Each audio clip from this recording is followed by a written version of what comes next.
محکمہ خزانہ پنجاب کا اہم اعلان۔ دوران سروس وفات پانے والے سرکاری ملازمین کے ورثاء کے لیے نئی ہدایات جاری کر دی ہیں۔ میں ہوں محمد شہزاد اور آپ دیکھ رہے ہیں میرے channel extreme knowledge.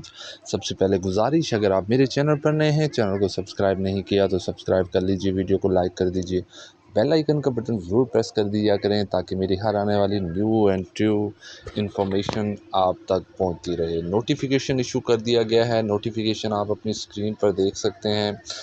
Government of Punjab finance department, اور اس کا سبجیکٹ ہے financial assistant to the family of a civil servant who dies while in a service, یعنی دوران سروس وفات پانے والے سرکاری ملازمین اور ورثاء کے لیے نئی ہدایات محکمہ خزانہ پنجاب نے جاری کر دی ہیں۔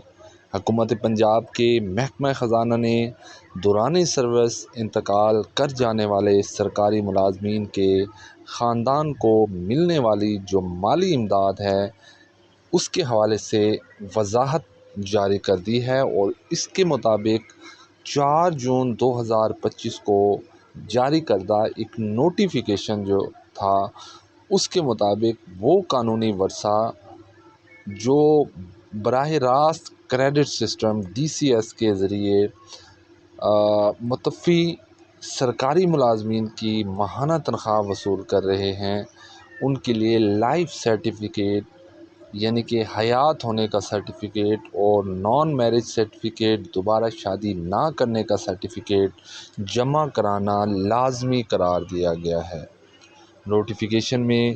اسی نوٹیفیکیشن میں مزید کہا گیا ہے کہ یہ سرٹیفکیٹ سال میں ایک بار، سالانہ یا سال میں 2 بار ششماہی جمع کرائے جا سکتے ہیں۔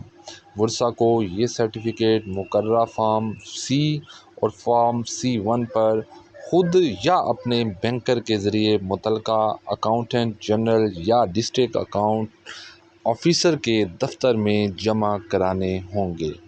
مزید وضاحت کرتے ہوئے محکمہ خزانہ کا یہ کہنا تھا کہ 15 اگست 2017 کے پالیسی لیٹر کے حوالے سے پیدا ہونے والے ایک سوال کے جواب میں یہ وضاحت جو ہے وہ جاری کی گئی ہے تاکہ مالی امداد کی فراہمی کے عمل کو شفاف اور منظم بنایا جا سکے۔ یہ تھی ہماری آج کی ویڈیو، ہوپس ہو کہ آپ کو یہ ویڈیو پسند آئی ہوگی۔